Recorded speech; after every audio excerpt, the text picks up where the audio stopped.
Assalamualaikum warahmatullahi wabarakatuh, Bang Dullah. Apa kabar? Waalaikumsalam warahmatullahi wabarakatuh, Mas Ihsan. Alhamdulillah. Alhamdulillah. Weh, pagi ini kita didengar dari Kanada sampai New Zealand, Bang Dullah. Banyak pulang dengar kita nih, lebih di Amerika, Bang Dullah. Nampaknya banyak penggemar nih Bang Dullah di sana. Bang Dullah, kita tahu nih, negeri kita ini bentar lagi punya utang 10.000 triliun. Sekarang masih 9.600. Belum yang tertutup ya, ini yang terbuka saja. Jadi kira-kira tuh kalau dibagi rata 34 juta lah per orang. Lumayan lah, tapi ini kan cara hitungnya lain ya. Negeri kita ini kata orang besar pasak dari tiang. Walaupun tiangnya banyak, tapi bukan di bawah pasak kita. Pengusaha lah yang banyak untungnya. Apa yang Bang Dula lihat dengan korupsi dari sebuah negara kemajuannya? Karena rating kita ini terus turun. Tata kelola negara ini menjadi catatan nomor 34 dari 100 negara dan nomor peringkat 109 dari 182 negara. Malaysia 47 ya peringkatnya korupsinya. Macam inilah negeri kita ini. Bagaimana Bang Dula melihatnya? Karena hari ini ada demo Bang Dula. Di tengah demo ini banyak juga pinjol yang resmi saja sudah berapa tadi? 102 triliun lebih. Itu yang resmi, belum yang nggak resmi Bang Dula.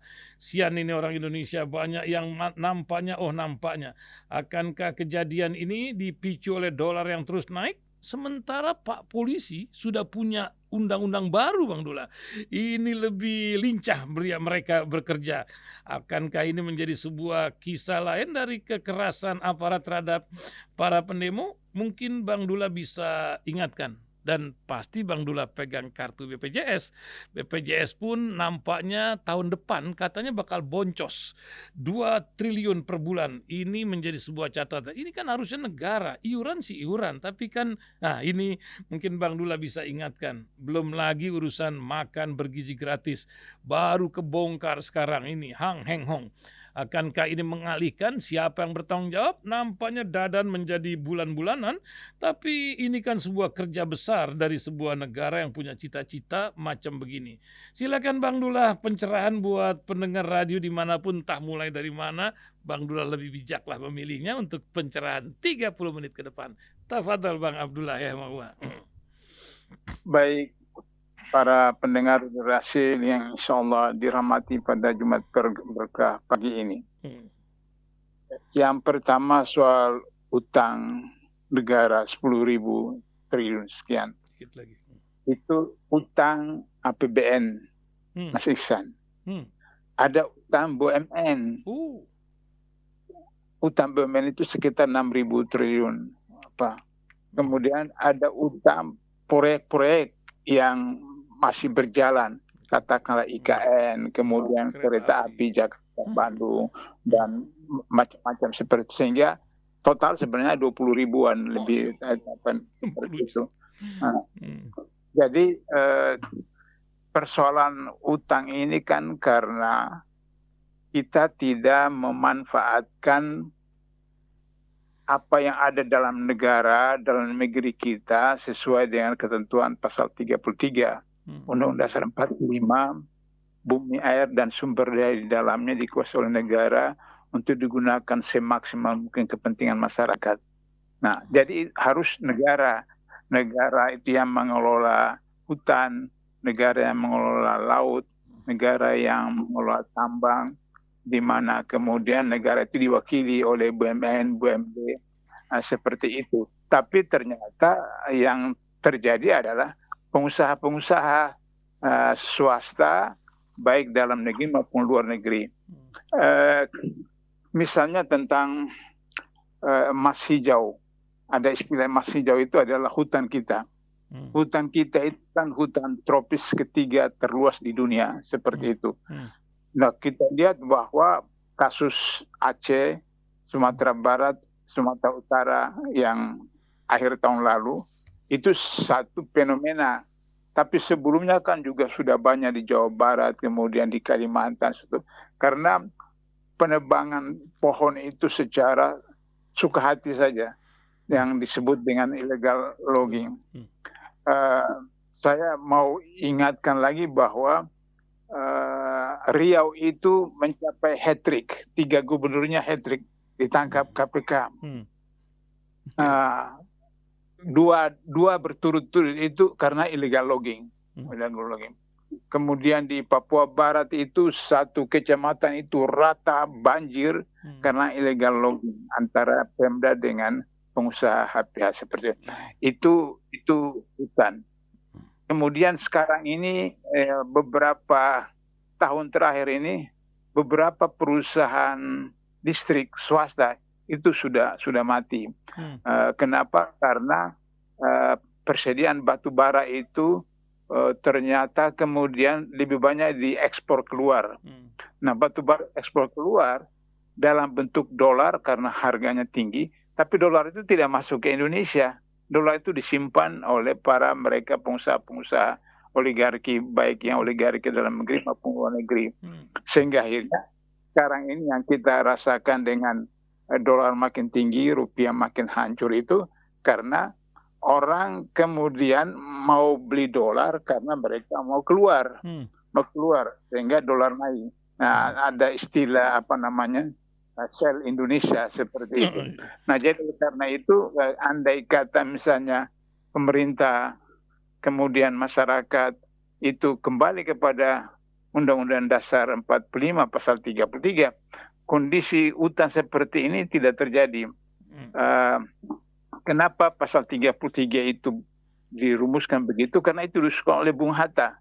Saya sering mengatakan bahwa Bung Hatta meskipun pendidikan Belanda, tapi bapak dan kiai dan kakeknya itu kiai terkenal di Sumatera Barat waktu itu.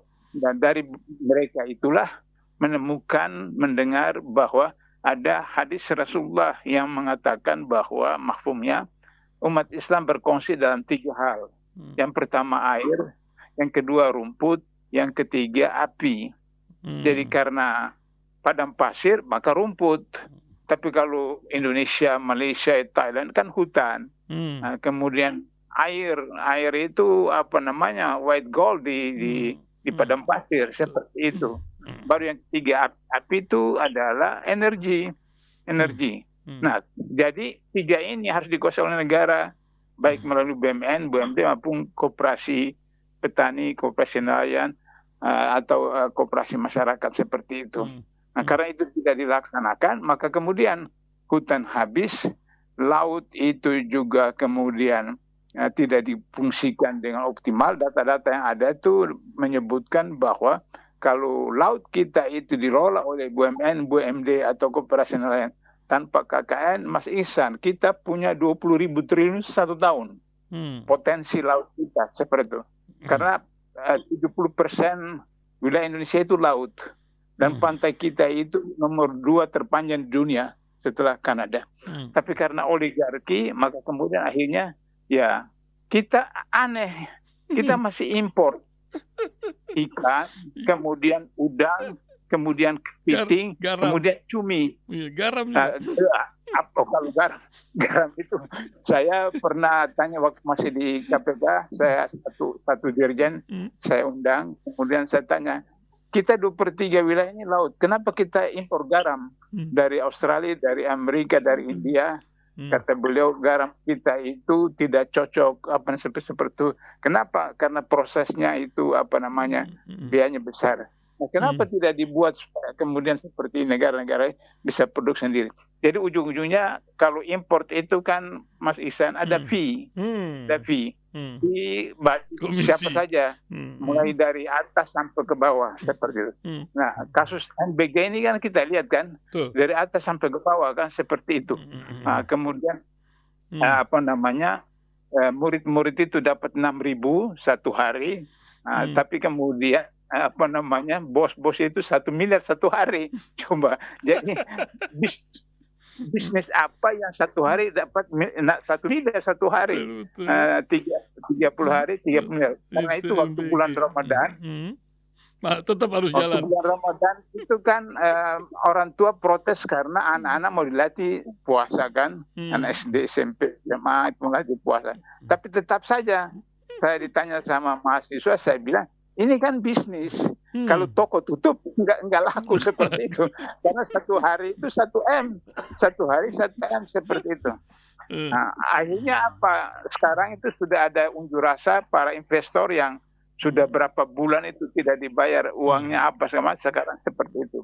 Nah, jadi sebelum dilaksanakan 2026 akhir tahun, saya sudah nulis artikel khusus tentang MBG itu, problemnya akan bla bla bla. Saya sudah nulis artikel soal pengadaannya, soal jaminannya, soal pengawasannya, soal pelaksanaan dan seterusnya. Nah, jadi oleh karena itu maka proses utang, proses MBG, proses apalagi itu ujungnya memang korupsi, Mas Ihsan. Nah, korupsi itu karena ada yang disebut dengan corruption by need, yaitu karena kebutuhan. Jadi ASN itu waktu zaman Soeharto itu ya bukan kecil tapi tidak manusiawi, yang selalu saya katakan PNS yang jujur 1 bulan mati 3 kali seperti itu. Karena cukup hanya untuk 10 hari seperti itu. Tapi kalau pejabatnya ASN yang lebih tinggi jabatannya bisa jadi komisaris, bisa jadi apa segala macam seperti itu. Nah, sekarang ini kemudian pemerintah memberikan kenaikan insentif dan seterusnya. Tapi problemnya adalah bahwa sistemnya yang tetap saja tidak kondusif. Nah, oleh karena itu maka dalam salah satu hadis disebutkan bahwa kata Rasulullah, satu masyarakat seperti taman yang indah karena ilmunya ulama, karena adilnya pemimpin, karena jujurnya pedagang, ikhlasnya ibadah hamba-hamba Allah, dan terakhir disiplin rakyat. Nah, jadi ilmunya ulama itu kan plural, jamak dari alim orang yang berilmu, kemudian jamaknya menjadi ulama. Nah, tapi kalau ulamanya misalnya sudah dijanjikan gedung baru dan seterusnya, kemudian yes man saja, menjadi problem seperti itu. Nah, kemudian adilnya pemimpin. Kalau adilnya pemimpin berarti bahwa pemimpin itu yang paling sedikit terhadap. Dalam sejarah disebutkan dalam peperangan itu, ghanimah itu, Al-Quran menyebutkan ghanimah itu bagi Allah, bagi Rasul, bagi kerabat, baru kemudian yang lain-lain itu. Tapi Rasulullah begitu dapat ghanimah, bagi dulu kepada prajurit, kepada yatim, kepada fakir, miskin, baru sisanya kalau ada, baru kemudian beliau ambil bawa pulang. Karena itu kita tahu kisah tentang para istri yang ketika mendengar umat Islam menang besar dalam satu peperangan, mereka sudah menghayal nanti dapat kalung lah, dapat apa segala macam. Ternyata Rasulullah pulang tidak bawa apa-apa seperti itu. Seperti itu. Sehingga kemudian mereka seakan-akan protes apa segala macam, sampai Rasulullah marah, sampai kemudian Rasulullah berhubungan dengan mereka begitu, maka kemudian turun wahyu kepada Rasulullah bahwa sampaikan kepada istri-istrimu, kepada perempuan-perempuan muslimah itu, kalau mau dunia maka kemudian ceraikan mereka. Tapi kalau mereka mau akhirat, maka ampuni mereka, damaikan mereka. Maka para istri kemudian bertobat dan seterusnya. Jadi itu pemimpin. Nah, kita lihat misalnya Abu Bakar, ketika Umar, ada orang datang mau ketemu dari utusan-utusan Nasrani Yahudi, mencari pemimpin khalifah, ditemukan ada tidur di atas tanah di pohon korma dengan pakaian seperti begitu. Itu khalifah seperti itu. Nah, kita pemimpin kita kalau bukan mobil mewah, istana di mana, kemudian setiap bulan keluar negeri dan seterusnya seperti itu. Nah, ini problem. Baru kemudian pedagang yang jujur. Jadi tadi hutan, kemudian batu bara, kemudian emas, kemudian nikel, kemudian laut, itu karena pedagangnya curang seperti itu. Nah, baru kemudian ibadah-ibadah hamba kita, ya masih ingat waktu menjelang Pilpres 2024 kemarin itu, ada yang salah satu capres ambil wudhu, didemonstrasikan, tapi wudhunya itu baju itu tidak diangkat ke atas, jadi bagaimana mau wudu sikunya kena air, apa tangan Nampaknya tidak wudu seperti edisi itu. kampanye saja ya. Jadi kena kampanye seperti itu. Baru kemudian disiplin rakyat. Mas Ihsan, saya beberapa kesempatan di masjid, di musala itu, saya selalu tanya anak-anak SD yang hadir dengan bapaknya. Saya tanya, adik kelas berapa? Kelas 2, ada kelas 3. Terus tanya, pernah lihat lampu merah? Pernah, Ustaz. Kalau lampu merah itu tandanya apa? Berhenti. Kalau kuning, siap-siap. Hijau, jalan. Nah, itu anak SD tahu. Lampu merah itu berhenti, lampu hijau jalan. Tapi setiap hari kita dapat laporan, kita lihat di TV, kecelakaan, tabrakan, dan seperti itu. Nah, begitu juga orang Islam. Di dalam surat Al-Ahzab ayat 21 disebutkan, laqad kana lakum fi rasul uswatun hasanah liman kana yarjullah wal yawmil akhir wa zakara katsira. Sesungguhnya pada diri Rasul itu ada sebaik-baik teladan bagi mereka yang beriman kepada Allah, percaya pada hari akhirat, dan selalu ingat Allah. Jadi tidak ada umat Islam yang tidak percaya bahwa Rasulullah itu sebaik teladan, tapi cuma percaya, tidak ikuti. Itu. Seperti itu. Nah, itu problem persoalan kedisiplinan. Nah, sehingga akhirnya kemudian kondisi seperti ini terjadi seperti itu. Nah, sekarang kita lihat bagaimana kondisi yang terakhir ini menghadapi Iran, menghadapi Israel dan seterusnya. Kemudian saya dapat WhatsApp dari salah seorang teman di Malaysia bahwa lembaga lembaga hukum internasional memutuskan bahwa Israel harus keluar dari dari Palestina, seperti itu. Saya bilang itu putusan sudah lama, sudah berapa tahun yang lalu, dan dari tahun 59 sampai sekarang berapa resolusi PBB yang tidak ada satu dilaksanakan oleh Israel seperti itu. Jadi oleh karena itu saya selalu istilahkan bahwa Yahudi itu adalah penghuni neraka yang kabur ke dunia, seperti itu. Banyak orang humanis bilang baru sadar adanya neraka dalam konsep Islam buat orang kayak begini. Jadi karena itu saya bilang ke orang Indonesia ini 3 negara yang memberikan pengakuan kedaulatan kepada Indonesia, Palestina, Arab, Mesir, India. Terus kemudian kita kerjasama dengan orang negara yang menghancurkan Palestina seperti itu. Nah, ini problem bagi kita. Oleh karena itu, kalau dalam konteks unjuk rasa nanti siang, maka problemnya adalah kalau unjuk rasa oleh mahasiswa, ini mahasiswa kubu mana? Karena tahun lalu ada pemilihan BEM. Nah, data-data yang saya dapatkan dari seorang aktivis, dia dosen, tapi dia selalu ikuti dengan para mahasiswa itu, mengatakan bahwa 50% BEM se-Indonesia itu dikuasai oleh polisi. 50% BEM Indonesia. Nah, saya kemudian percaya itu karena saya berapa bulan lalu, tahun lalu itu datang ke rumah sakit UI Antardonya. Waktu itu lagi pemilihan BEM. Saya lihat itu spanduk. Spanduk itu seperti kampanye pemilu, kampanye presiden luar biasa. Padahal oligarki juga ke BEM gitu. Padahal ini mahasiswa mau BEM, kemudian pakai spanduk besar-besar apa segala macam.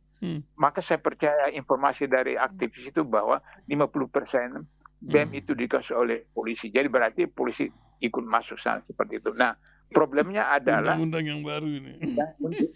Unjuk rasa sore ini, siang ini siapa? Kubu siapa? Seperti Kita itu. Lihat nanti. Nah, pada waktu yang sama kemudian nanti diadu antara kelompok mahasiswa yang membela masyarakat membela rakyat dengan mahasiswa yang sudah dibayar, yang seperti itu.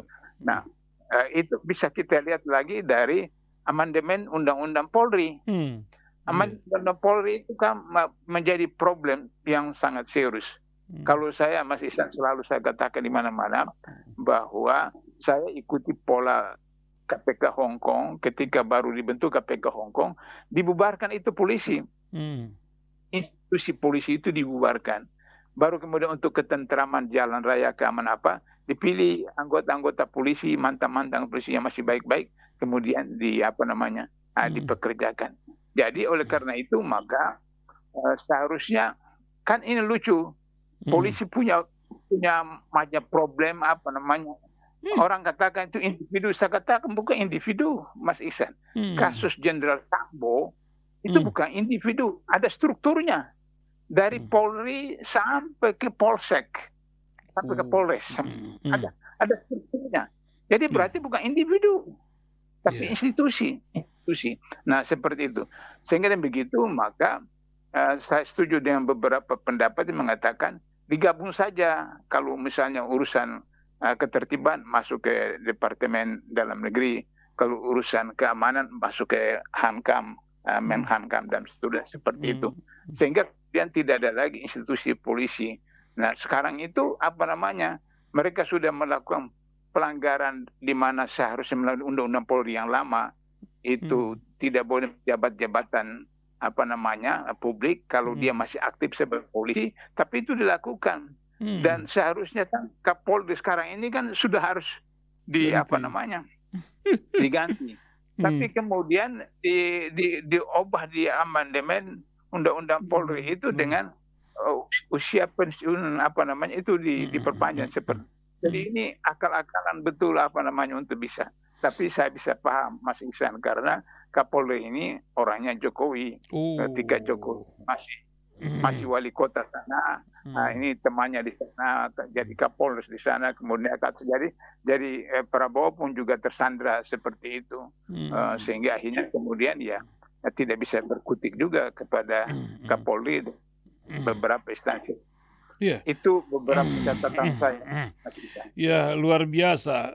Tadi Bang Dullah. Tata kelola suatu negara itu dilihat dari tingkat korupsinya. Sudah seberapa parah sih sebenarnya korupsi Indonesia kok sampai tingkat 34 dari data yang ada? Apa pengaruhnya terhadap keberlangsungan Indonesia ke depan? Kebocoran macam mana? Uangnya pun uang pinjaman pula lagi. Bagaimana Bang Dullah ini melihatnya? Ya, jadi saya sudah pernah sampaikan beberapa waktu lalu, saya ulangi lagi bahwa dalam salah satu sabda Rasulullah beliau katakan bahwa pemilik onta yang tidak diikat onta itu kalau dicuri maka pencurinya tidak dihudud tapi ditakzir. Nah dalam ayat 38 disebutkan bahwa laki-laki muslim, perempuan muslim kalau mencuri dipotong tangannya. Tapi dalam kasus ini Nabi tidak suruh potong tangannya, tapi takzir. Takzir putusan hakim. Kenapa? Karena orang itu dari rumah tidak niat mau mencuri. Mungkin bulan tua, belum sarapan, terus di luar dilihat ada tak leluasa, maka ditangkap. Dari hadis ini lahir teori dalam ilmu korupsi oleh seorang profesor dari Inggris mengatakan bahwa korupsi itu karena niat dan kesempatan. Jadi niat dan kesempatan. Nah, karena itu maka dia tidak berniat, tapi kesempatan setiap hari, maka kemudian dia korupsi. Mas Ihsan ingat tahun 2005 KPK tangkap hampir separuh anggota KPU waktu itu. Mereka itu dosen, profesor, doktor. Tugasnya di kampus mengajar. Mereka tidak pernah lihat uang 1 miliar. Di KPU itu ada triliunan. Nah setiap hari pengusaha-pengusaha pada zaman Orde Baru itu kan yang laksanakan pemilu itu kan Kementerian Dalam Negeri langsung. Nah itu maka kemudian bisa dipahami 32 tahun pemilu itu selalu Golkar menang karena caranya seperti itu. Nah, ketika Orde Reformasi, kemudian anggota KPU, pimpinan KPU yang profesor, doktor, yang dosen ini setiap hari datang itu jebol. Jadi karena kesempatan. Nah, itulah yang selalu saya katakan, korupsi itu karena niat dan kesempatan. Maka untuk menyelesaikannya kita selesaikan niat dan kesempatan. Niat bagaimana menyelesaikan niat? Niat itu domain individu, dibangun melalui pendidikan rumah, pendidikan sekolah, pendidikan masyarakat. Berarti kita perbaiki sistem pendidikan kita. Nah, sistem pendidikan kita kan sekarang amburadul seperti itu Mas Ihsan. Sehingga akhirnya kemudian mantan menteri pendidikan diproses, berapa rektor, berapa dekan ditangkap oleh KPK dan seterusnya. Pendidikan kita problem. Baru kesempatan itu adalah sistem yang diterapkan. diterapkan di organisasi, di partai, kemudian di kementerian, di daerah dan seterusnya. Kenapa MBG itu kemudian banyak? Nanti kita lihat akan tidak hanya cuma berapa orang ini, karena kan sudah ada lagi tim merajalela buntutnya. Nah, karena mereka perlu dana untuk membayar dana yang keluar waktu pilkada, waktu pemilu, waktu pilpres seperti itu.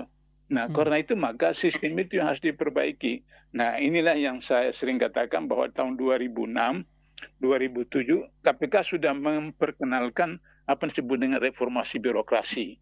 Tapi sampai hari itu belum sampai 50% dari kementerian, lembaga negara dan Pemda yang melaksanakan konsep reformasi birokrasi itu.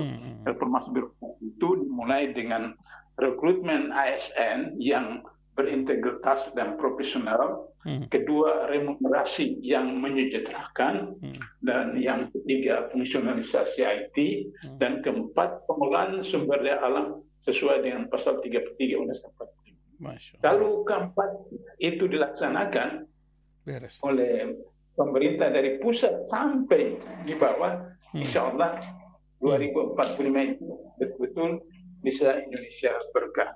Jika tidak, bahkan bukan Indonesia emas, tapi Indonesia cemas yang akan terjadi 2045. Begitu Mas Iksan.